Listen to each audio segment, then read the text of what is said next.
a gente vai dar continuidade à disciplina de análise e simulação de processos com a aula 10, tá? E a partir dessa aula nós veremos a parte de simulação de processos e como conteúdo da aula, então nós faremos uma introdução à simulação de processos químicos, tá bom? Bem, nas aulas anteriores todas, como eu comentei já, nós vimos a parte de modelagem de processos químicos, tá certo? Então, nós vimos principalmente o equacionamento do ponto de vista de balanço de massa e balanço de energia, bem? Além do que nós vimos, existem, né, modelos que requerem aí equações ainda mais complexas, porque nós podemos ter cálculos de equilíbrio, equações para sistemas com múltiplas fases, nós podemos também ter sistemas de reação química que não são reações elementares, tá? Nós tratamos sempre ali de reações elementares, mas nós podemos ter também reações reversíveis, podemos ter reações com modelos de adsorção, tá certo? Com outros tipos de equacionamentos que acabam muitas vezes tornando mais complexo e ainda mais representativo ou robusto os modelos. Tá? Mas o procedimento é basicamente o mesmo. Avaliar um sistema de acordo com a sua fronteira, verificar tudo que entra, tudo que sai, escrever o termo de variação infinitesimal de uma determinada variável de acordo, né, em como ela varia, se é com o tempo, se é com a posição, e quando é com a posição nós temos um volume de controle que normalmente é um volume de controle com uma fração infinitesimal. Tá? Então, a partir dali, a gente consegue escrever todas essas equações que representam os modelos de processo. E assim, a gente pode expandir tudo que a gente viu para uma coluna de destilação, por exemplo, e aí nós temos o modelo global, que é as entradas e saídas dessa coluna, e os modelos internos, que são os balanços realizados em cada um dos estágios dessa coluna, a mesma coisa para um extrator, para uma coluna de absorção multistágio, tá? Então, basicamente, a gente expande o balanço não apenas ao balanço para o equipamento, para a operação como um todo, mas para os balanços que acontecem em cada um dos estágios, tá? Dessas operações, adicionando equações de cálculo de equilíbrio, ou quando temos reações químicas, como uma extração reativa, uma destilação reativa também, os cálculos relacionados, né, aos termos de geração e consumo a partir da cinética, que de fato representa a reação daquele sistema, tá?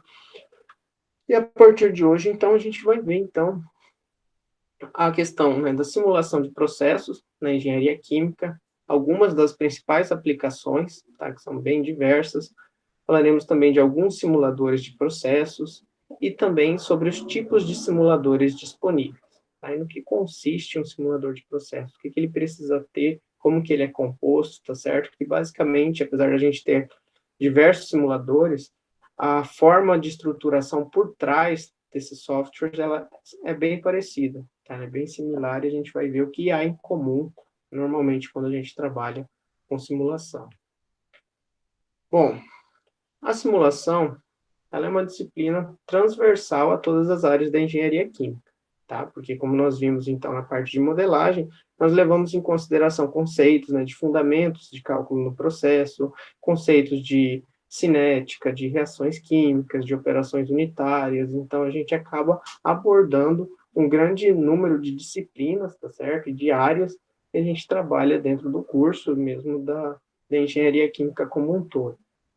E o desenvolvimento de muitos projetos de engenharia, atualmente, não só na engenharia química, mas qualquer engenharia, ele acaba exigindo estudos de simulação, desde a análise preliminar de viabilidade, tá? Projeto conceitual, projeto detalhado, que seria, então, simplesmente para a gente fazer a síntese do processo e conseguir, daí, a partir dali, ter predições de resultados do comportamento do processo, até a operação desse processo. Porque uma vez que a gente tem, então, um modelo e conseguiu fazer uma simulação, a gente pode variar, né, vários parâmetros, várias variáveis desse modelo para conseguir entender o comportamento dele na operação dia a dia de uma planta, por exemplo. E a geração de novos processos suportados pela simulação requer também a integração de conceitos de engenharia química e criação de habilidades de inovação. Tá? Então, quando a gente fala da geração de novos processos, a gente está falando não só da análise e simulação propriamente dita, mas também a parte de síntese de processos, o que vocês verão também de forma mais explorada na disciplina de engenharia de processos. bem, mas a partir dali a gente pode, então, usar a simulação também como uma ferramenta, né, aliada ao desenvolvimento de um novo processo, e por ele ser novo, a gente acaba, às vezes, tendo opções diferentes de operações ou configurações diferentes de linhas de processo, necessitando também de habilidades de inovação para conseguir adaptar determinadas características de processo, certo? Por exemplo, se você descobre que um determinado resíduo ele possui, às vezes, algum composto que pode ser reaproveitado daquele resíduo, você vai, né, propor alguma operação, seja uma extração, uma absorção, uma adsorção, o que conseguir daquele resíduo para recuperar um determinado composto com valor agregado que esteja contido naquele resíduo. Então, por conta disso, você vai usar operações já convencionais ou usar processos bem estabelecidos, adaptados àquele resíduo como matéria-prima.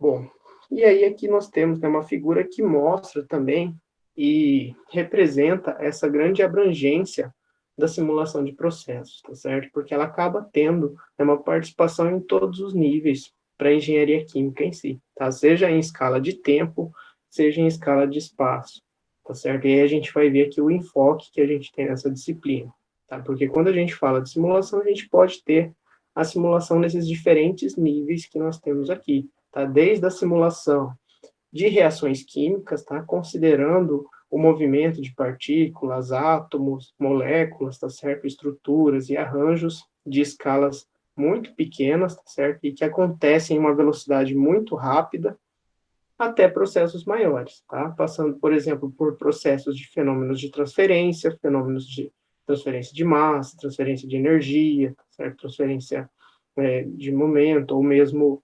equações de Navier-Stokes, equações de Bernoulli, tá certo? Isso geralmente está associado à parte de fenômenos de transferência, e essa simulação também daí acaba acontecendo já em escalas um pouquinho maiores, com tempos também um pouquinho maiores, porém ainda não representam, muitas vezes, de fato, uma operação como um todo, um processo como um todo, e nesse caso nós temos a simulação normalmente com softwares de CFD, tá certo? Então, nós temos também softwares para simulação de reações a partir de moléculas e estruturas, temos softwares para simulação de processos de transferência, como CFDs, por exemplo, e também softwares daí para escalas ainda maiores.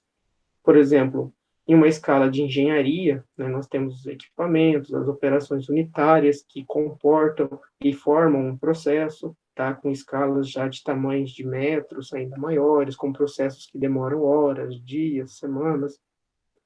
E aí nós temos, né, a área de simulação de processos industriais, ou ainda, né, também temos uma área acima, que seria a parte de planejamento, que representa não apenas a planta, mas também o que acontece fora dela, tá? Desde a parte de transporte, logística das matérias-primas até a planta, como também distribuição dos produtos, né, venda, transporte, mecanismos de transporte desses produtos para os clientes, para os consumidores finais, para a distribuição na sociedade. Tá? E aí a gente já trabalha com escalas ainda maiores, e também isso pode demorar também muito mais tempo, né? Seria uma análise que nós chamamos de análise de cadeia de suprimentos, tá? Que leva em consideração essas outras etapas que acabam extrapolando a fronteira de um processo industrial.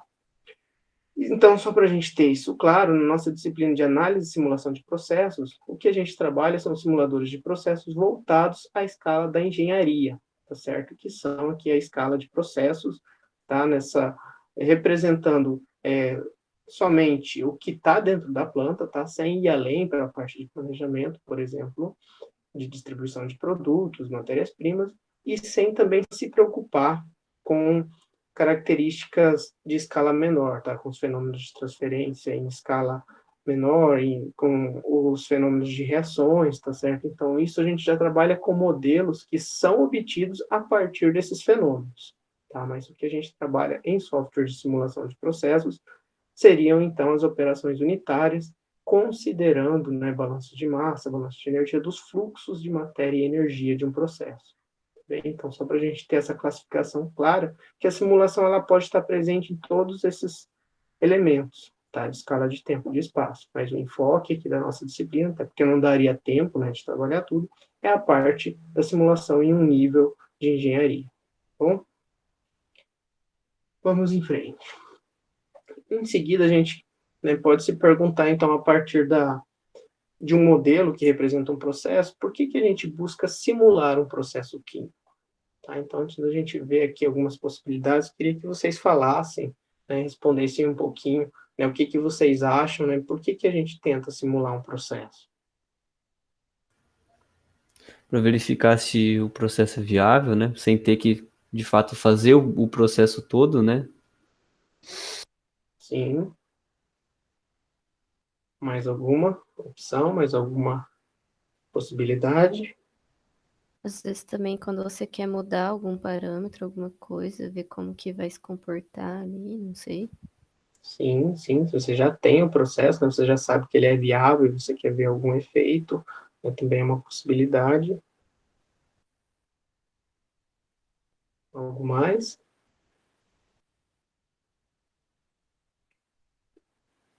Bom, vamos aqui então. Vou mostrar que a gente tem, né, uma série de elementos e aplicações para a qual a gente pode utilizar a simulação de processos. Tá? Então, ela tem como objetivo principal, de forma geral, esclarecer o comportamento de um processo de transformação química e ou física, utilizando-se de um modelo matemático contendo cálculos de balanços de massa e energia, juntamente com equacionamentos de equilíbrio de fases, fenômenos de transporte e cinética química. Tá certo? Então, de forma geral, a gente pode aplicar a qualquer sistema que é representado por um modelo com todas essas equações.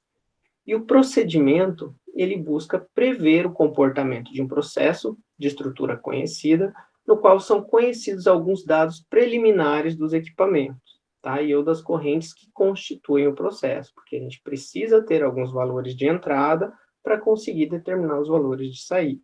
Tá? E quando a gente diz que é um processo de estrutura conhecida, é um processo que a gente já tem um modelo, tá? Porque, por mais que seja um processo novo, para que a gente verifique o comportamento desse processo novo, a gente tem que conhecer a estrutura dele para ter o modelo dele à disposição, e aí sim, com a simulação, buscar elucidar uma viabilidade, um comportamento específico. Okay? Bom, só para a gente também se situar e facilitar aqui o nosso entendimento da aplicação da simulação, quando nós temos um processo que nós queremos simular e avaliar, nós podemos avaliar em uma operação única também, ou em uma série de operações conjuntas que se interligam a partir dos fluxos de massa e energia no fluxograma de um processo químico, certo? E, de forma geral, nós classificamos um processo, e essa nomenclatura ela é muito utilizada na indústria petroquímica, tá? Não é muito comum ver nas outras indústrias, mas, né, ao pé da letra de interpretação a gente sabe que acaba representando a mesma coisa. Nós temos o reator como etapa central de um processo, né, ou etapas centrais, quando nós temos mais de um reator, e normalmente tudo que acontece antes de chegar no reator, que equivale à parte de preparação das matérias-primas para que elas estejam em condições de reação, nós chamamos de parte de upstream do processo, e o que vem a seguir do reator, parte de downstream. Tá? Então, é a parte que a gente, primeiro, né, levanta as correntes para que elas estejam nas condições desejadas de reação, e depois o downstream consiste, então, em você ir descarregando, purificando, separando, aplicando outras operações para conseguir fazer a purificação do produto de interesse obtido lá na reação. Certo? Então, é uma nomenclatura que a gente utiliza e que na simulação a gente acaba trabalhando todas as etapas. Bom, como nós vimos também nas primeiras aulas, os modelos matemáticos, então, que nós empregaremos na simulação, eles contêm vários tipos de equações. Equações lineares, equações não lineares, equações álgebra diferenciais, e por conta disso, a gente recorre a métodos numéricos eficazes e capazes de resolver cada uma dessas equações que compõem o modelo, certo? O diagrama de fluxo, ou fluxograma de processo, é a linguagem interativa dos processos químicos. Tá? Então, vejam, que quando a gente for simular um processo, a gente vai ter que definir a topologia do processo, informando a sequência, a ordem das correntes de processo por meio de fluxograma. Bem? E essa troca de informação entre cada uma das etapas do processo que se interligam nos fluxogramas, ela se dá pela solução numérica dos modelos de cada etapa do processo. Tá? Ao enviar parâmetros de saída de uma etapa de processo que servirão como entradas de uma nova etapa, tá certo? Então, se a gente tem todo um modelo que descreve um processo em todas as suas operações, normalmente nós temos as variáveis de entrada para a parte de preparação, tá certo? Para upstream, e aí a gente vai calcular os dados de saída do upstream, que serão a alimentação do reator, e a saída do reator, a alimentação do downstream, tá certo? Então, a gente tem essa comunicação de variáveis que são representadas no modelo do processo, se interligando também de forma estruturada em fluxograma de processo. Também, ainda de forma geral, um simulador de processos, na escala que a gente vai trabalhar, como eu comentei, é um software usado para modelar o comportamento de um processo químico, seja em estado estacionário ou estado dinâmico, por meio da determinação de parâmetros operacionais. Tá? Então, a gente vai ter sempre, além de especificar, estabelecer os modelos, também saber que estado aquele processo trabalha, se é estado estacionário ou dinâmico, né, ou batelada, para conseguir também ter uma ideia de quais são as variáveis importantes daquele sistema. E, além disso, agora estão também disponíveis no mercado uma série de softwares para realizar, além da resolução de modelos de balanços de massa e energia, também realizar o dimensionamento de equipamentos, estimativa de custos, estimativa e análise de propriedades físico-químicas, análise de operacionalidade, otimização de processos, tá certo? Então, tudo isso vem também sendo incorporado aos simuladores de processo atualmente. Tá? Antigamente, quando começaram a ser desenvolvidos, a preocupação era resolver balanço de massa e energia. Mas, né, com o passar do tempo, os simuladores, a indústria que desenvolve esses softwares, começou a incorporar ferramentas, suplementos também acoplados aos softwares, que são capazes de fazer uma análise econômica, fazer um dimensionamento, fazer uma otimização. Então, a gente acaba tendo também, às vezes, mais funcionalidades inclusas no simulador de processo. Então, agora sim, de forma mais específica, a simulação de processos, respondendo lá as possibilidades da pergunta que a gente viu antes, a simulação ela permite predizer o comportamento de um processo, tá? Seja um processo conhecido ou não, mas a partir então da modelagem a gente estabelece as entradas, a quantidade de matéria-prima, as condições de operação e consegue calcular as nossas variáveis de saída, composição de saída, temperatura de saída, então seria o comportamento do processo, consegue também analisar diferentes opções de processo de forma simultânea, então a gente pode comparar o comportamento para várias situações, e aí determinar qual é a melhor situação dentre as diferentes opções que a gente tem à disposição, ou ainda, otimizar as condições operacionais de plantas novas ou existentes, tá? Então, também pode ser trabalhado para otimização, porque como a gente vai ver mais adiante na disciplina, quando a gente chegar lá na parte de otimização, para a gente otimizar, a gente também precisa de um modelo, tá? Porém, daí o modelo ele é estruturado em forma de uma função objetivo e restrições que compõem o modelo de otimização, mas que utiliza as mesmas equações do modelo de simulação. Ou ainda, acompanhar uma planta química durante toda a sua existência, de forma a garantir seu bom desempenho. Tá? Então, se você já tem uma planta operando, já trabalha e acompanha o processo, você pode usar a simulação, por exemplo, em um trocador de calor para prever em que ponto, de quanto em quanto tempo aquele trocador vai incrustar, ele vai precisar de manutenção, vai precisar de limpeza. Então, com os modelos disponíveis, você pode fazer essa verificação também e garantir o bom desempenho de um processo. Bem, então vimos aqui por que a gente deve buscar simular um processo, se a gente quer descobrir o comportamento, quer melhorar, quer descobrir condições melhores, ótimas de processo.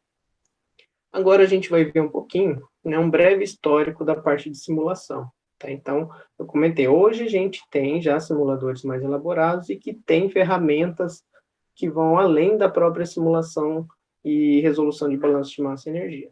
No entanto, para a gente chegar nesse ponto, né, a parte de estudo computacional da engenharia química, digamos assim, passou por muita evolução. Né? Só para a gente se situar, eu trouxe aqui algumas informações que mostram como que a gente chegou na atual situação. Então, as primeiras tentativas de modelagem matemática de processos, né, eles remontam próximo ali da década de 1950, né, desde que houve o lançamento da linguagem de programação de Fortran. Tá? Então, a partir dali, nas décadas posteriores, surgiram os primeiros simuladores de processo.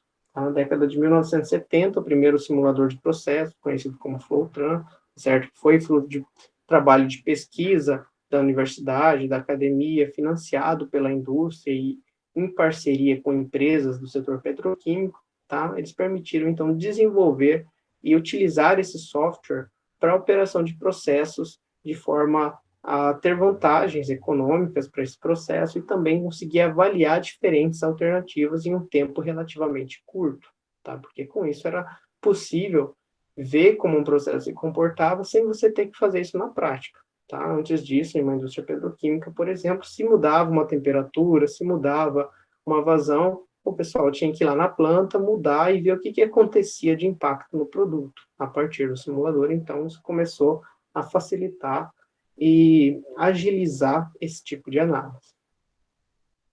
E atualmente, né, depois de várias evoluções da própria tecnologia e da parte de programação em si, os simuladores de processo eles são construídos com bibliotecas de subrrotinas ou modelos, geralmente desenvolvidos em Fortran, ou C++, ou Visual Basic, contendo algoritmos para resolução ou solução de equações. Tá? Então, a gente tem aqui diversas linguagens de programação disponível, como vocês sabem, e as empresas buscam utilizar aquelas linguagens que possuem, né, um mais alto nível, que possuem, né, uma grande capacidade de processamento, uma grande associação com softwares de bancos de dados, tá certo? Com SQL, então a gente tem diversas possibilidades. E aí, de acordo, né, com a expertise de cada empresa, dos engenheiros, eles optam por trabalhar, utilizar uma linguagem ou outra.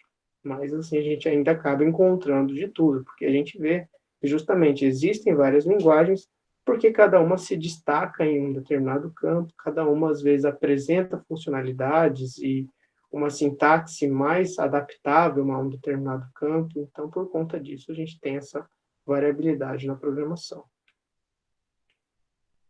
Os simuladores de processos, eles podem ser, né, simuladores, né, de uso genérico, que servem para uma grande infinidade de processos, ou podem também ser simuladores com o que nós chamamos de desenvolvimento dedicado, que são simuladores que são feitos para um determinado tipo de indústria em específico, certo? Então, comentei um pouquinho disso para vocês lá na primeira aula, tá certo? Mas nós temos, então, a vantagem do simulador genérico, que ele pode ser muito utilizado na pesquisa ou para plantas que possuem vários produtos, tá? Por exemplo, a Petrobras ainda utiliza o RAICYS para muitas plantas, para muitas simulações de processo, porque ele é muito versátil na indústria petroquímica, mas também outros tipos de indústrias, eles podem preferir um software que foi feito para aquela indústria, tá? Por conta de ser um software, às vezes, mais leve, mais rápido, permitir só aquelas operações, e às vezes também mais barato, dependendo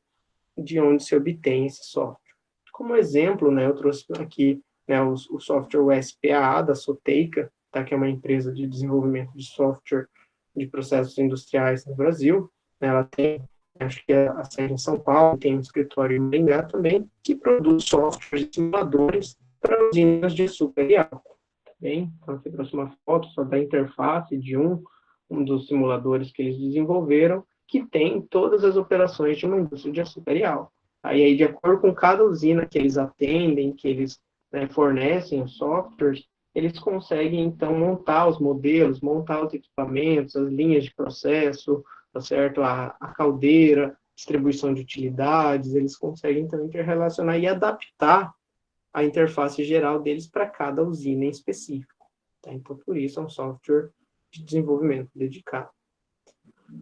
Mas também, né, temos outros exemplos, outras indústrias, né, que se atendem. No caso, por exemplo, da indústria de óleo de soja, a Siemens, né, é uma das pioneiras e tem um simulador que chama PCS7, que é muito utilizado na sala de controle das indústrias de soja, né, de produtos derivados da soja, seja o óleo, o farelo, né, o pellet da casca. Então, normalmente, né, a Siemens também consegue, a partir do projeto de uma indústria, montar um software específico para aquela indústria, de acordo com o número de linhas de processo, com os equipamentos, tá, com tudo que acontece em um determinado processo. Ok? Bom, então eu trouxe aqui, né, uma foto, por exemplo, também de um simulador da Siemens, né, de um dos simuladores do PCS7, que mostra, né, o extrator da indústria de óleo de soja, né, com alimentação no extrator da soja já preparada, tá, que já passou por outras etapas antes, laminação, né, quebra da casca, também expansão, para que depois ela seja alimentada no extrator, né, no extrator de células rotativas, e a parte de dessolvetização, que recebe a massa da soja que passou pela extração, né, que o solvente já carregou o óleo, e que cai nesse equipamento, que se chama DT, né, dessolvetizador tostador, que tem o objetivo de injetar vapor para remover todo o solvente residual na massa da soja. Tá? Então, são algumas etapas do processo que são representadas. E vejam que eles colocam todos os parâmetros: vazão utilizada de utilidade nos equipamentos, vapor, água de resfriamento, ar comprimido, as temperaturas de cada um dos estágios do DT, que funciona, né, como uma coluna de secagem aqui para a massa de soja já extraída, tá certo? As temperaturas, pressões de operação de bombas de vácuo. Então, tudo isso a gente tem representado na interface do simulador que é desenvolvido para a indústria. Aqui uma outra foto também da parte, né, de recuperação de utilidades, as torres de resfriamento do processo, a temperatura de operação de cada uma das torres. Eles têm elementos de controle para verificar a quantidade que está sendo enviada de vapor, de ar comprimido, de utilidades. Então, o engenheiro lá na sala de controle ele consegue ver qual é a atual condição de operação em processo e consegue mudar também algumas delas, aumentar, abrir uma certa válvula para aumentar a vazão de vapor, aumentar o vapor para injetar em algum equipamento para aumentar a temperatura de operação daquele equipamento, tá certo? Mas tudo ele consegue a partir desse simulador que ele tem lá à disposição e que faz o acompanhamento em tempo real do processo. Assim como ele pode também ir registrando todos os resultados históricos da indústria e utilizar o simulador para fazer a predição de outras condições ou verificar e detectar eventuais problemas em toda a planta. Mas também, apesar de nós termos simuladores genéricos e também simuladores que são mais específicos para processos, todos esses simuladores eles possuem aí os mesmos algoritmos básicos e exigem as mesmas informações, tá certo? Mas com interfaces de usuário diferentes. Tá? Todos eles vão ter as bibliotecas e as rotinas de modelos de balanço de massa, energia e possibilidades de controle, mas também todos vão precisar, para o cálculo e predição de comportamento, de algoritmos de resolução, métodos numéricos, tá? Que normalmente vão estar desenvolvidos e programados, né? Seja em Fortran, seja em C++ ou VBA, para que você consiga predizer os resultados e trabalhar com as medidas de acordo com os instrumentos que estão lá na planta. Tá? Então, acho que teve uma das aulas, né, que nós vimos, né, o método de Range-Coulton programado lá no VBA. Da mesma forma, né, todos os simuladores têm esses métodos programados em alguma linguagem de programação para resolver os modelos de processos de uma simulação. Tá? Bom, como eu comentei também, todos os simuladores eles vão ter, então, para que a gente possa fazer a simulação de um processo, as equações de balanço de massa, balanço de energia, equações de correlações termodinâmicas, seja para propriedades dos compostos, seja para equilíbrio de fases, cinéticas, tá certo? Entre outras correlações e equações adicionais que são necessárias aos modelos de processos químicos. Então, por conta dos simuladores eles terem várias características em comum, tá certo? A gente pode representar e classificar aqui alguns itens que eles acabam sendo essenciais a qualquer simulador de processo, tá? E os 6 principais elementos que compõem a estrutura dos simuladores de processo, tá? Estão ilustrados aqui, né, de acordo com uma das referências da nossa disciplina. Todo simulador ele deve ter um banco de dados de componentes, tá? Então, para que a gente possa fazer a seleção dos compostos que a gente vai trabalhar em uma simulação. Então, o banco de dados ele vai permitir que a gente trabalhe com um determinado processo ou não. Tá? Se a gente quer trabalhar a simulação de um processo petroquímico, de um processo de uma usina de álcool, a gente tem que ter os componentes que são utilizados nessa indústria no banco de dados do simulador, tá? Então, já é um direcionamento, às vezes, de qual simulador utilizar, porque alguns possuem bancos de dados mais amplos, outros mais limitados, tá certo? De acordo, então, com a especificidade de cada um. Todos os simuladores eles devem ter, né, um solver de modelo termodinâmico para fazer o cálculo das propriedades termodinâmicas em função da temperatura, CP, densidade, cálculos de equilíbrio de fases, tá certo?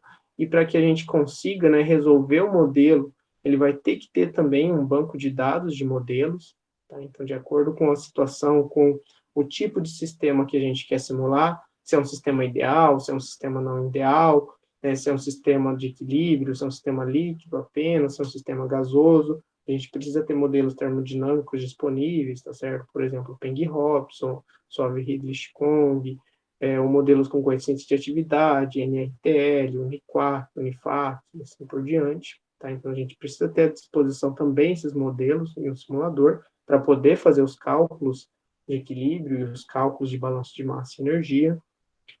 A interface do fluxograma, tá? Para que a gente possa representar as conexões entre etapas de processo, porque como nós vimos, um fluxograma de processo é a linguagem de comunicação entre as correntes de processo, então para a gente saber o que está interligado onde, a gente tem que ter uma interface que permita a gente desenhar esse fluxograma, bem?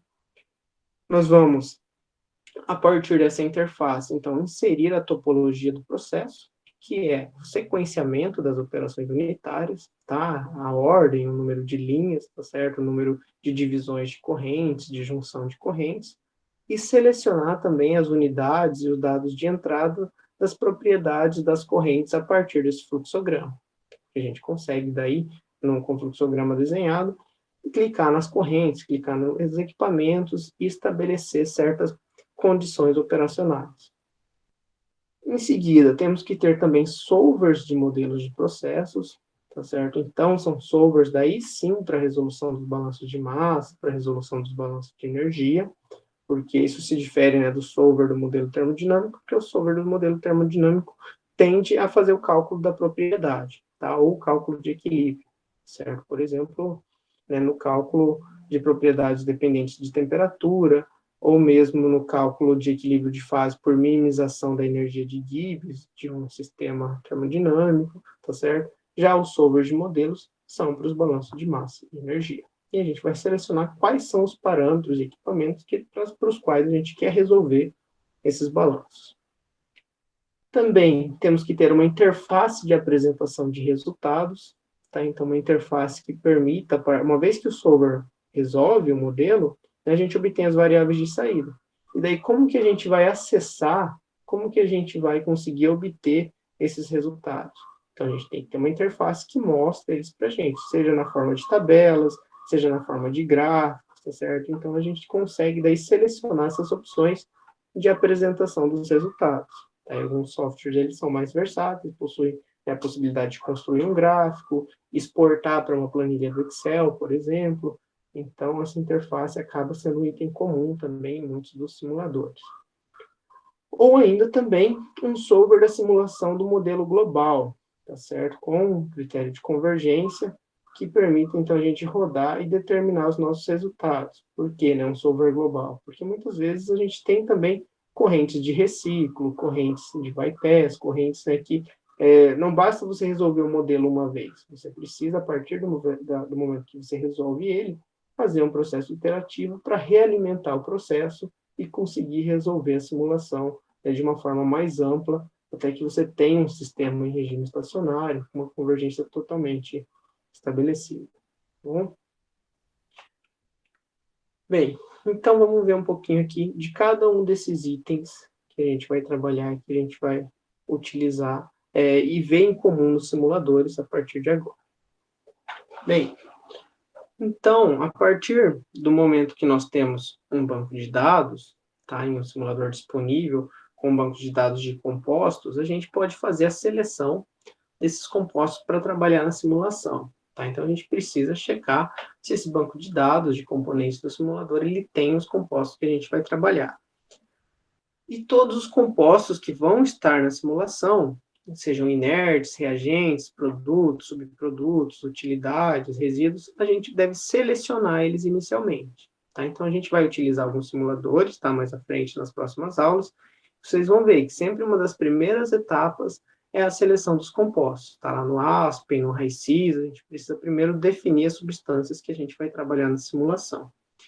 Se esses compostos não estiverem presentes e disponíveis no banco de dados do simulador, existem alguns simuladores, tá? Não todos, que permitem você adicionar os novos componentes à simulação, tá?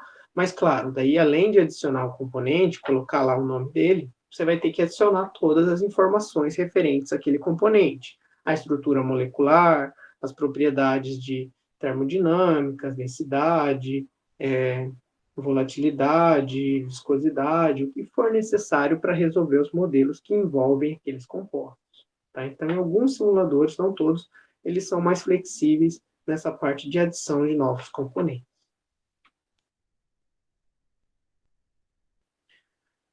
Bom, uma vez, então, escolhidos os componentes, a gente já vai ter uma ideia de que tipo de sistema a gente vai trabalhar, tá? Porque se a gente, né, tem sistemas de hidrocarbonetos, muitas vezes, né, nós podemos, às vezes, ter um sistema que se aproxima de um sistema ideal. Se nós temos sistemas que misturam compostos apolares com compostos polares, nós acabamos também caindo em sistemas que têm um caráter não ideal, e a partir daí, a gente tem que escolher de forma adequada um modelo para determinação das propriedades e cálculo de equilíbrio que representam de forma válida o nosso sistema, tá certo? Então, essa etapa é muito importante, porque se a gente não escolher um modelo de propriedades adequado, né, pode acontecer de todos os resultados da simulação que a gente obter, eles não vão ser precisos e confiáveis, né, porque não é um modelo que valida experimentalmente os resultados e o comportamento daquela mistura,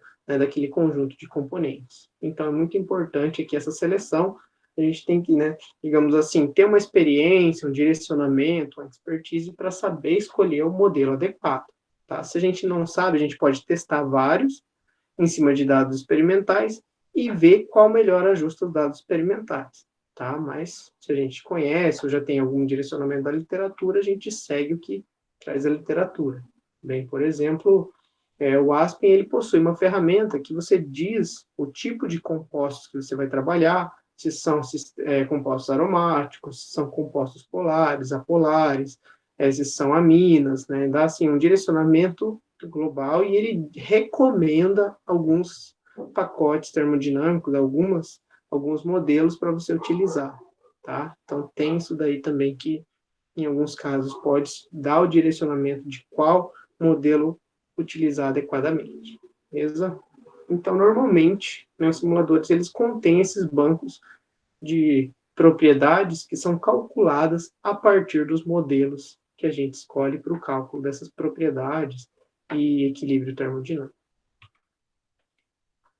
Bom, uma vez, então, definidos os compostos e escolhido o modelo de propriedades que vai ser utilizado para fazer a simulação, a gente vai, daí sim, para a criação da topologia do fluxograma de processo. Está colocando todas as operações que estão inclusas no processo, todas as correntes mássicas, correntes energéticas, interligando os equipamentos, tá certo? Então, tem toda a possibilidade de se construir isso em um simulador, tá? Então, antes de fazer a simulação, a gente vai construir esse esboço, tá certo? Conferir os modelos, se a gente tem à disposição os equipamentos que a gente vai trabalhar, tá? Se o simulador ele tem, por exemplo, uma coluna de destilação, se ele tem um trocador de calor, se ele tem uma coluna de absorção, né, ou mesmo de extração, e aí se ele permite a gente representar totalmente o processo.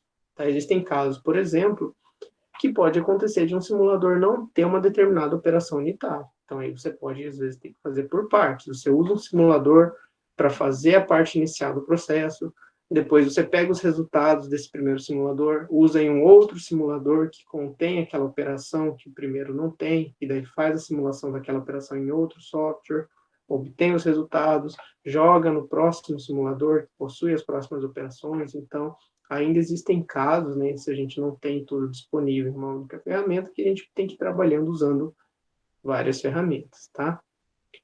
Ao usar essa interface gráfica, então, de construção, normalmente a gente vai inserir as correntes de processo e os equipamentos, tá? Colocando eles de forma sequencial, de forma ordenada, de acordo com como elas realmente estão na representação do fluxograma de processo, tá? E, normalmente, a gente tem que tomar um cuidado também quando a gente trabalha com processos em batelado, tá? Porque daí a gente tem que especificar que processo é contínuo, que processo é descontínuo, tá? Ou se o simulador vai considerar um processo pseudo-contínuo, tá bem? Então, existe também esse cuidado quando a gente tem diferentes tipos de regime de processo em um mesmo fluxograma.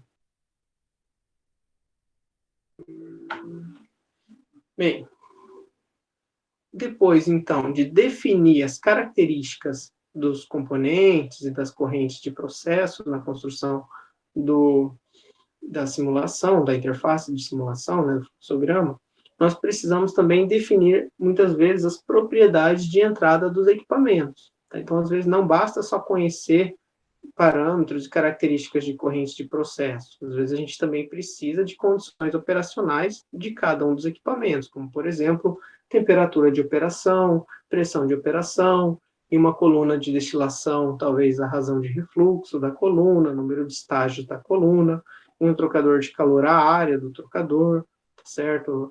Em uma bomba, o aumento de pressão, um compressor, né, aumento de pressão, ou em uma válvula, redução de pressão. Então, tem também informações que a gente precisa colocar para os equipamentos, além das informações que a gente coloca para as correntes de processo.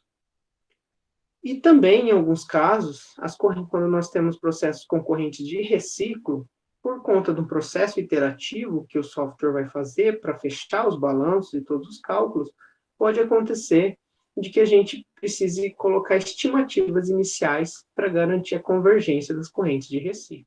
Tá? Então, existem aí algumas formas, a gente vai ver alguns exemplos nas aulas para isso também, mas quando a gente tem processos com reciclo, o processo de convergência ele é mais complicado e você precisa tomar um cuidado no chute inicial para a resolução desse tipo de sistema, desse tipo de modelo representado no simulador, tá?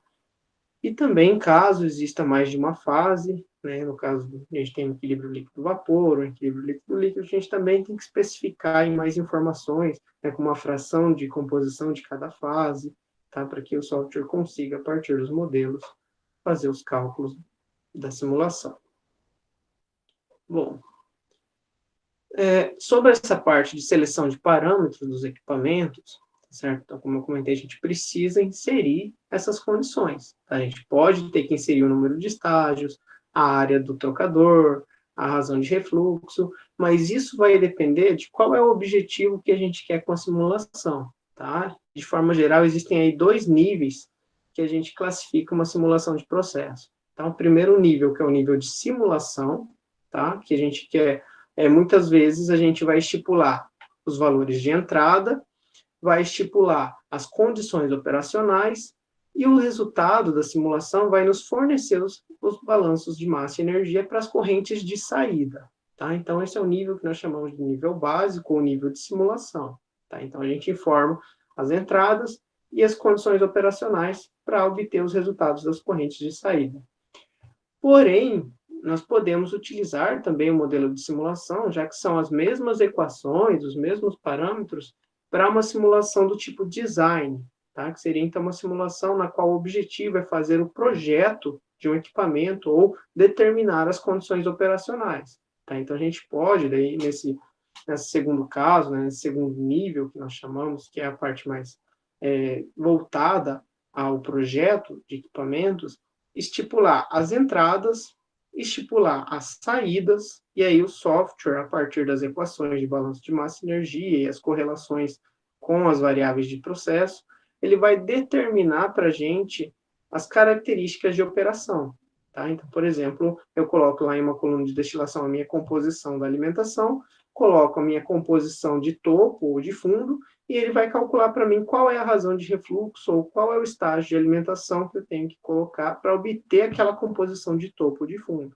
Tá? Ou em um trocador de calor. Tá? Tem um exemplo aqui que eu trago e mostro que aí representa bem. Né? Eu posso utilizar ele, né, em um nível básico para colocar as informações das correntes de entrada do trocador, informar a área de troca térmica e informar o coeficiente global para calcular os valores das temperaturas e da carga térmica nas correntes de saída desse trocador, tá? Ou eu posso colocar os valores das correntes de entrada, colocar os valores que eu quero as minhas temperaturas de saída, e daí o simulador vai calcular para mim qual é a área que eu tenho que ter de troca térmica, ou qual é a vazão de utilidade na troca térmica que eu tenho que ter para atingir aquela temperatura na saída.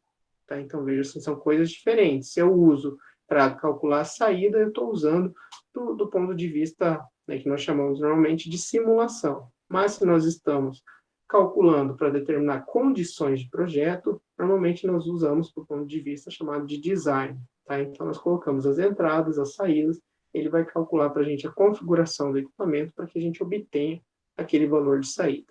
Então, essa é a grande diferença entre esses dois níveis de simulação. Em seguida, temos a seleção da representação dos resultados, tá, que eu comentei com vocês, que é uma das etapas, né, presente na grande maioria dos simuladores, e normalmente nós temos várias opções para isso. Né? Existem simuladores que eles geram relatórios, tá, com o que a gente quiser que esteja contido nesse relatório, mostrando uma ampla variedade de informações, de vazões, das correntes de processo, composições, condições, e também dos equipamentos. Tá? Então, vocês vão ver em alguns simuladores a gente tem essa possibilidade. Então, a gente já faz toda a simulação, exporta esses resultados, gera um relatório e vai utilizar depois para uma apresentação, para um projeto, tá? Para o que a gente quiser como finalidade. Ou também diagramas, tá? E gráficos de forma geral, então a gente consegue gerar perfis de comportamento de temperatura, composição, pressão ao longo de uma coluna, por exemplo, tá? Uma coluna de absorção, a gente consegue, né, dadas lá as informações de vazão de líquido, de vazão de vapor, comprimento da coluna, diâmetro, a gente pode ver como a temperatura vai variar à medida que a absorção vai acontecer, como que a composição vai variar ao longo da posição, tá? E vejam que daí, quando a gente faz assim, né, normalmente o software vai tratar o equacionamento dessa coluna como um modelo de parâmetros distribuídos, tá? Uma vez que a composição, a temperatura, a pressão vai estar mudando em cada estágio da coluna, tá bom? Ou ainda também tabelas com as informações dos resultados de balanço de massa e energia. Então, aí você pode usar a tabela para anotar os resultados, para exportar para o Excel, para salvar, e também obter dessa forma a representação dos resultados. Temos também, a partir da possibilidade de utilizar os métodos numéricos, então, usar diferentes critérios de convergência, né, e execução em uma simulação.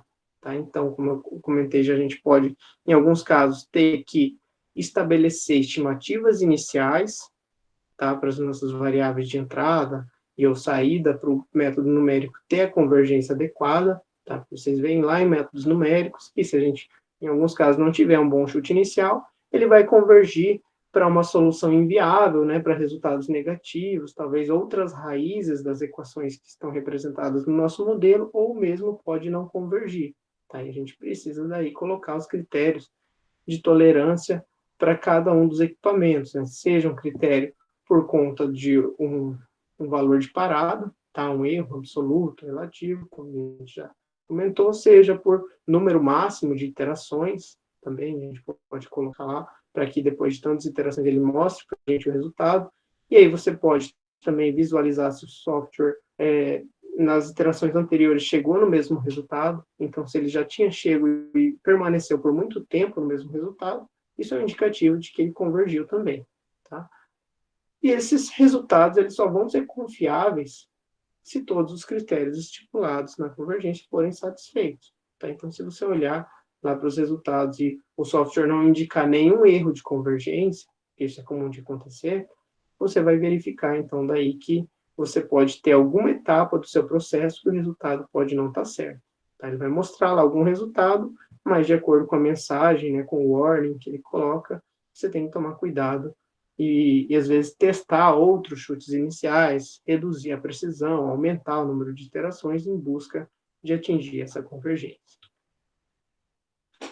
Bom, eu trouxe aqui, então, só para comentar e mostrar para vocês, alguns dos principais simuladores de processos comerciais e acadêmicos mais divulgados e utilizados atualmente. Tá? Então, de acordo com algumas referências, eu coloquei para vocês, lá no Moodle também tem, né, uma parte, né, uma revista, né, da ABEC, Associação Brasileira de Engenharia Química, que saiu, né, acho que ano passado, retrasado, com uma edição falando só de simulação de processos, né? Então, eu coloquei lá no Moodle, vocês podem ler depois, eu coloquei lá as páginas que eu acho mais interessante, que eu recomendo, então, que vocês leiam para saber um pouquinho mais de simulação depois, e ela traz, então, elenca, né, quais são os simuladores mais utilizados. Aí a gente tem aqui, eu vou mostrar para vocês, mas, né, claro, não dá tempo da gente utilizar ou trabalhar todos aqui na disciplina. Então, a gente vai trabalhar e utilizar os principais, os mais acessíveis, tá certo? Que a gente tem acesso à licença, tá bom? E aí também, depois, se vocês quiserem pesquisar mais sobre cada um, vocês podem buscar um curso específico daquele simulador para estar se aperfeiçoando, se especializando. Mas a ideia nossa aqui é trabalhar um pouco de cada, saber várias ferramentas, várias funcionalidades, verificar que, no fim, todos eles contêm todas aquelas etapas que a gente acabou de discutir e verificar ali anteriormente. Tá bom? Bem, então nós temos os softwares, né, Aspen Plus e Aspen HiSys, que são da mesma empresa, tá? Daqui a pouco eu vou falar um pouquinho mais em específico deles, que eles vão ser, né, um dos principais que a gente vai estar utilizando aqui na disciplina. Nós temos o DWSim, que é um simulador também inspirado no Aspen HiSys, que foi desenvolvido, né, por um professor aqui no Brasil, né, um professor lá de uma das universidades no Nordeste. O GPROMS, que é um simulador mais novo também, mas também vem sido bastante utilizado. O EASY, que é também um simulador desenvolvido por um professor aqui do Brasil. O KenCAD, que é também, digamos, um dos maiores concorrentes, né, do Aspen, que também possui, né, algumas possibilidades interessantes para simulação. Né, o SimCAD também voltado à simulação de processos. Né, o SuperPro Designer, que, né, acho que no ano retrasado a gente teve, né, na semana acadêmica, né, um curso que eu separei com alguns exemplos e alguns problemas aplicados ao uso desse simulador. Ele também é bastante utilizado, e uma das características e vantagens dele é a possibilidade de usar a simulação para processos descontínuos, processos patelada, também não são muitos simuladores que permitem isso. Temos também o Cape Open, que é bastante utilizado e é um simulador de software, né, de licença gratuita, um software livre. E o ENSO também, que é muito conhecido, muito utilizado, principalmente aqui no Brasil, né, que foi um software desenvolvido pelo professor Argemiro, né, era professor quando ele desenvolveu lá no Rio Grande do Sul, na Federal, e agora ele é professor da COP, é uma das maiores referências de simulação de processos do Brasil. Então, ele quem desenvolveu esse simulador, ele é bem versátil, a gente vai ver e trabalhar um pouquinho com ele também na disciplina, e a grande vantagem dele é que ele, por ser de código aberto, ele permite a gente inserir os próprios modelos. Tá? Então, vocês vão ver que a maioria dos simuladores comerciais, eles são limitados a você só trabalhar com os modelos que eles possuem. Ou, às vezes, você até pode adicionar alguns modelos, mas é um procedimento um pouco mais complexo. Já no ENSO, a gente tem a possibilidade de colocar várias equações, modelos, informações, trabalhar desde a interface de código do software até a parte de fluxograma e de simulação em específico. Bom, os simuladores de processo, né, todos esses que a gente viu, né, e outros ainda, eles são classificados de acordo com a estratégia de simulação que eles usam, né, para definir o modelo matemático que representa o processo simulado. Tá? E essa estratégia ela vai depender da complexidade do modelo e também do modo de cálculo.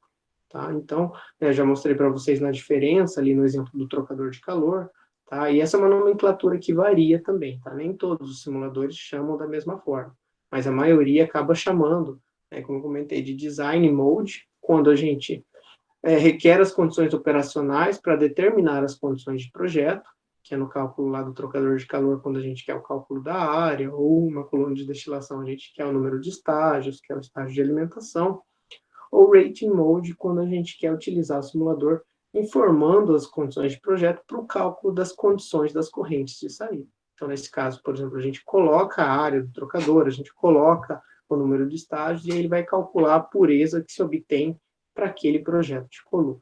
Tá? Então, são as nomenclaturas que a gente utiliza. Alguns permitem trabalhar só em um modo, e alguns permitem a gente trabalhar em ambos os modos. Bom, independente, né, da estratégia que se utiliza para resolver, né, uma simulação, né, do intuito, se é para design mode ou rating mode, no simulador a gente vai ter, na resolução dos modelos contidos na simulação, diferentes estratégias de resolver os balanços. Tá? Nós podemos ter estratégias sequenciais e estratégias simultâneas. Por que isso acontece? Né? Porque normalmente a gente representa um processo com as várias etapas desse processo, com as várias operações unitárias, com as várias correntes de processo, e, portanto, ele vai resolvendo, né, cada operação unitária de forma individual. Ele pode fazer isso, tá? Já que a saída de um é a entrada do outro. E quando ele resolve dessa maneira, nós dizemos, então, que ele está utilizando uma estratégia sequencial de convergência e de resolução de modelo. Mas ele pode, às vezes, tratar de forma simultânea todas as operações como um modelo global e tentar resolver esse modelo de forma global. Tá? Isso é útil quando a gente tem processos com reciclo, tá? Que a gente precisa de um chute inicial de valores para tentar convergir e atingir um valor das correntes de reciclo que mantenham, né, o processo em estado estacionário sempre com o mesmo valor das composições e vazões das correntes.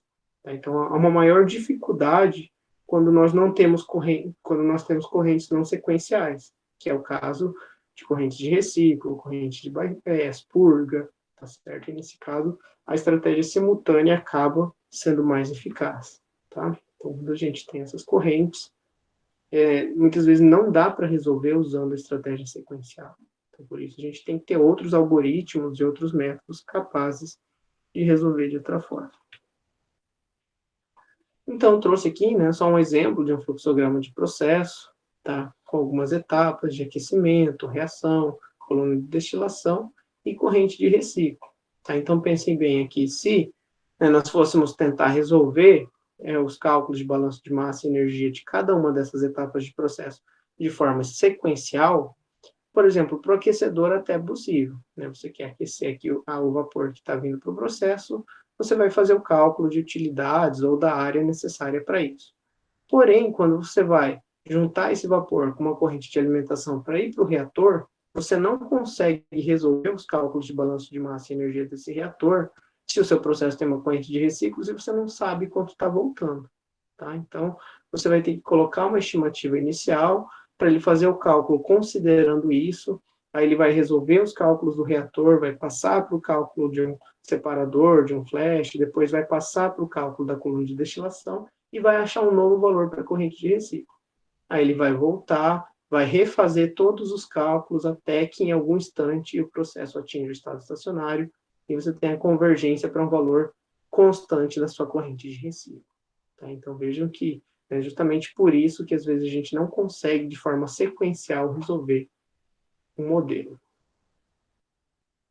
Os simuladores, chamados simuladores modulares sequenciais, são aqueles simuladores nos quais cada unidade de processo representa um equipamento, uma operação unitária, e eles resolvem, né, como eu comentei, de forma sequencial, um por um, utilizando sempre os valores de saída de um equipamento para o cálculo das propriedades, das vazões dos equipamentos seguintes. Tá?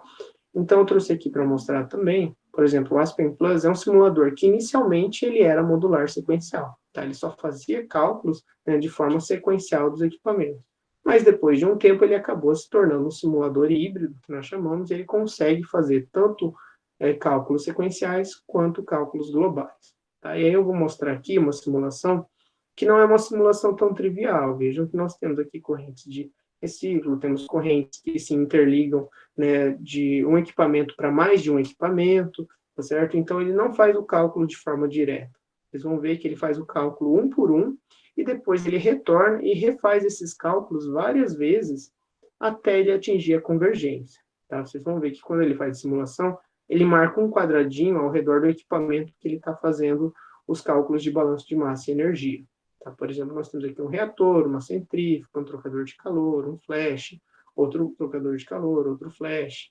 E aí, então, para ele atingir a convergência, ele precisa fazer esses cálculos várias vezes. Tá? Então, vou dar play aqui e vou mostrar aqui. Vocês vão ver que ele vai fazer todos os cálculos, vai voltar, vai fazer novamente, fazer até ele convergir e chegar num resultado que não varia mais. Tá? Bom, vou dar play aqui para vocês verem. Então, vejam, é bem rápido, né? Ele começa a passar vários quadradinhos ao redor de cada equipamento, mostrando que ele fez os cálculos e refez várias vezes até atingir a convergência. Deu para ver? Apareceu aí? Sim? Vou dar play mais uma vez.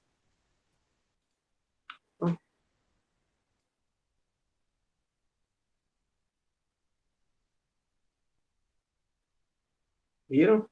Então, vejam que na primeira vez ele não conseguiu convergir e fechar todos os balanços. Então, por isso ele teve que refazer os cálculos até fechar a convergência.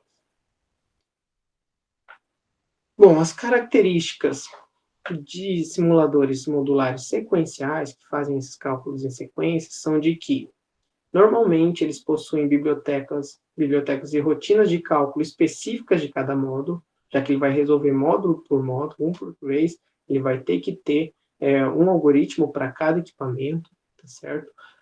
As variáveis de iteração estão nas correntes de reciclo, tá? Então, a gente inicialmente não sabe qual é a corrente, e aí ele precisa calcular e recalcular um por um até ele conseguir convergir, igual foi o caso que o Aspen fez ali atrás anteriormente, tá certo? Um simulador de forma global, não sequencial, ele já teria dado a convergência direta de tudo do resultado, mas ele teria que trabalhar o processo todo como um único modelo, né? E normalmente a convergência é mais demorada. Os modelos individuais são resolvidos de maneira mais eficiente, tá? Já que a gente resolve um por um, então um por um o grau de complexidade acaba sendo menor, tá? Envolve métodos complexos de convergência, né, como substituição direta, o método numérico de Weierstein. Existem uma série de algoritmos que são utilizados para resolver de forma sequencial. As informações inseridas pelo usuário relacionadas aos fluxos, né, as vazões, composições e as condições operacionais do equipamento são facilmente verificáveis, né, porque o simulador já tem isso inicialmente, ele vai sempre trabalhar a partir dos resultados que a gente estipulou, enquanto em um simulador global ele vai muitas vezes usar como estimativo inicial, mas ele pode convergir para um resultado diferente daquilo que a gente estipulou, porque só assim ele consegue garantir a convergência, tá? E os problemas de projeto ou no modo design, eles são mais fáceis de resolver, tá? Quando nós temos aqui simuladores modulares sequenciais. E um simulador que não seja modular sequencial, ele é um simulador orientado a equações, né? Um simulador com resolução simultânea. Então, como eu comentei, ele vai tentar resolver todo o processo como se fosse um único grande modelo, tá? Então, vai ser orientado a todas essas equações e vai tentar resolver esse conjunto de sistemas de equações. Tá? Então, por isso, acaba sendo muitas vezes uma forma mais difícil de convergência, ou demora mais tempo para resolver, porém, é um processo um simulador que, para processos com reciclos, eles acabam sendo mais eficientes e obtêm os resultados de forma mais efetiva, tá?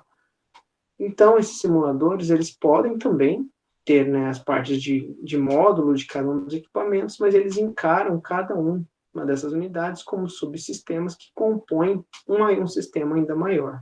Tá? Eles não contêm os métodos numéricos para cada módulo específico. O método numérico de resolução dele é para o modelo global de todo o processo. Tá? E eles possuem as informações necessárias para fornecer as equações que representam o modelo matemático. Tá? As características desses simuladores são de que o modelo do processo global ele é composto pela soma dos modelos de todas as unidades que compõem o processo ou a planta na simulação.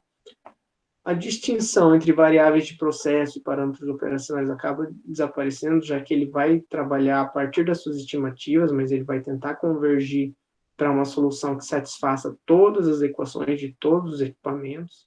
Tá? Então, os problemas de projetos eles acabam ficando mais simplificados dessa maneira, já que ele não resolve um por um. A solução simultânea do sistema de equações álgebra diferenciais é simultânea porque ele vai resolver todos os equipamentos de uma vez só. e eles precisam normalmente de um melhor chute inicial, tá? Quanto maior a complexidade do problema, para se resolver melhor a inicialização a ser fornecida também.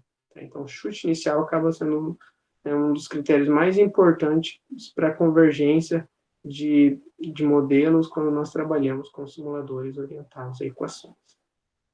E quanto maior a complexidade, claro, menor a confiabilidade nos resultados e mais problemas de convergência. Tá? Ou, a partir disso, pode-se obter soluções sem significado físico. Tá?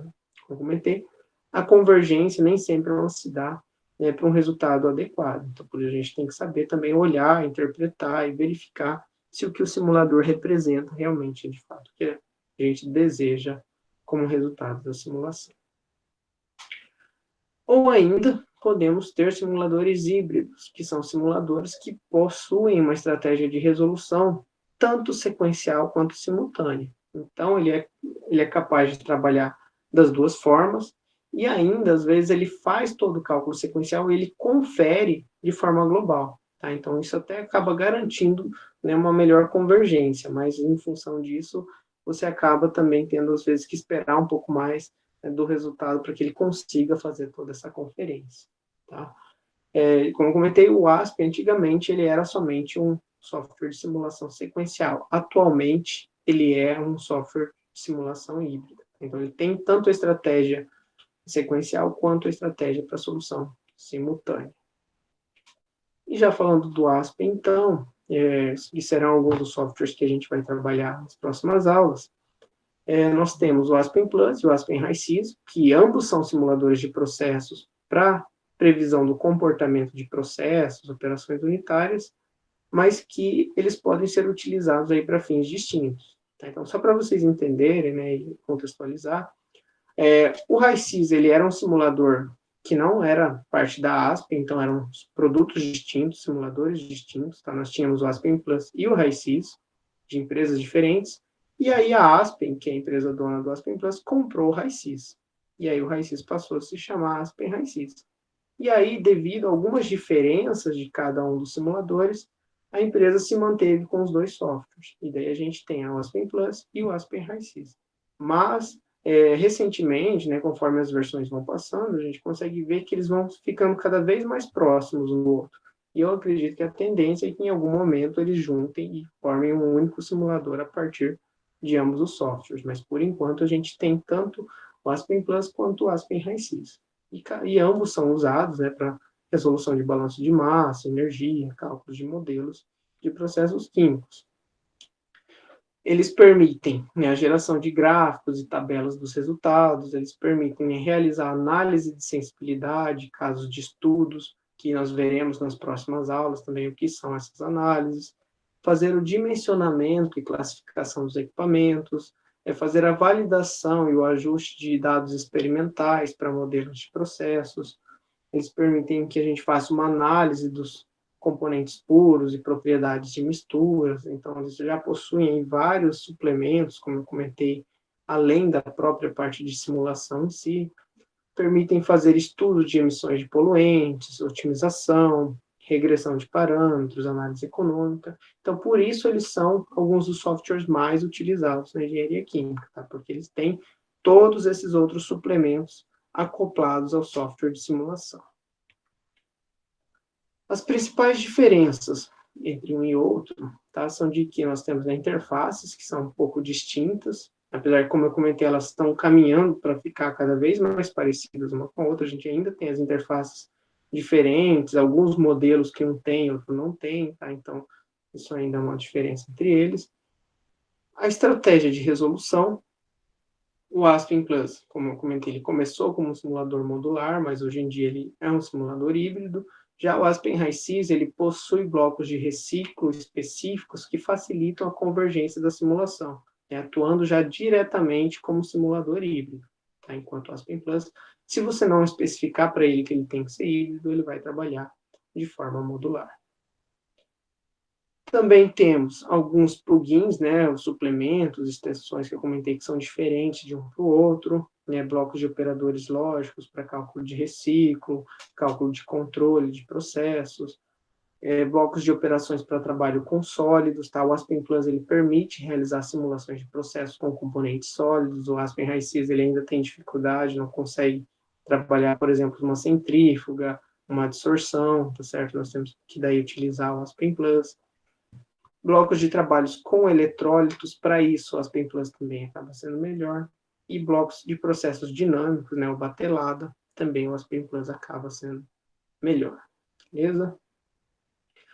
Bom, então para a gente encerrar, pessoal, eu queria só mostrar aqui algumas das principais aplicações da simulação de processos. Então a gente vai ver aqui, né, o que a partir do uso de um simulador a gente consegue trabalhar e utilizar para fazer a análise de um processo, que é o intuito dessa disciplina, tá? É análise e simulação, ou para fazer também a síntese de um processo, que daí é o intuito da disciplina de engenharia de processo, né, no período mais à frente, que vocês vão estar vendo depois da parte de análise. Então, a simulação de processo ela pode ser utilizada para aproveitar melhor os recursos energéticos. Tá? Nós podemos, no Aspen, podemos fazer a integração energética de processos, tá? Que também é algo que a gente vai ver lá na disciplina de engenharia de processos.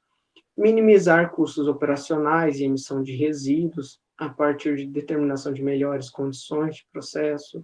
Aumentar o rendimento e a eficiência do processo, tá? Trabalhando condições diferentes, colocando algoritmos de otimização que busquem maximizar esses parâmetros de rendimento e eficiência, melhorar a controlabilidade do processo, né, verificando de fato quais são as condições que nós temos uma convergência e uma pouca variabilidade em relação à análise de sensibilidade do processo, e também impulsionar o projeto de processo.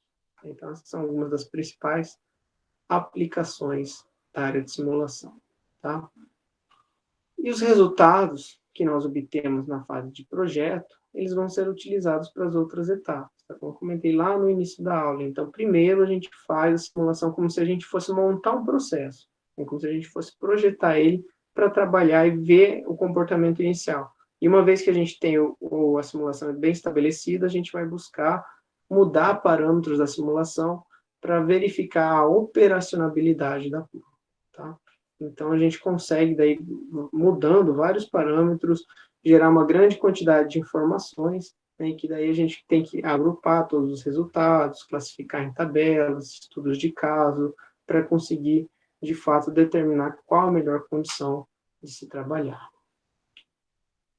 Bom, a simulação de processo, ela também permite prever o efeito das mudanças nas condições operacionais sobre outras variáveis de processo. Então, como eu comentei, a gente vai verificar o impacto das variáveis de entrada nas variáveis de saída, tá? Por meio desse processo de simulação que resolve o nosso modelo especificado para uma grande quantidade de condições, certo? Por exemplo, né, nós podemos verificar ou predizer a deterioração do empacotamento aleatório em uma coluna de destilação, ou a incrustação nos trocadores de calor, ou a desativação do catalisador em um reator, desde que a gente tenha modelos que representam, né, como que a incrustação varia com o tempo, como que a catálise varia com o tempo, certo? A gente consegue, então, identificar as condições de melhor eficiência e também predizer em que momento o processo vai reduzir a sua eficiência, certo? Outras aplicações, né, são o estudo de melhores condições operacionais, validação de modelos por meio de ajuste de dados do processo, então simuladores que possuem ferramentas de regressão e de validação, o planejamento das operações da planta, então daí já em simuladores com condições descontínuas nós podemos montar diagramas de Gantt que mostram o planejamento de cada etapa de processamento, e também estudos de flexibilidade de um projeto de processo, certo? Bom, os resultados que a gente obtém em uma simulação de processo seriam, então, as propriedades dos componentes, quando nós usamos um modelo para fazer o cálculo dessas propriedades e o cálculo de equilíbrio, os resultados de balanço de massa e energia, dimensionamento de equipamentos, estimativa de custos, avaliação econômica, análise da produtividade ou análise de ciclo de vida, que consiste na determinação de emissões de poluentes ao longo de todo um processo. Então, basicamente, para isso que a gente estuda e vai ver a simulação de processo. Para a gente conseguir, usando ferramentas computacionais, ter um acesso fácil a esses resultados, que são indicadores de performance de processos químicos. Tá? Nós, como engenheiros químicos, né, uma das principais tarefas nossas na indústria é saber né, assim, ser um gestor do processo, verificar se o processo está adequado como deveria, se não está, fazer a correção, ou ainda, se está, buscar propor melhorias para aumentar esses indicadores de eficiência. Beleza? Bom, pessoal, aqui as principais referências da nossa aula, da nossa disciplina. Bem, obrigado pela atenção de vocês.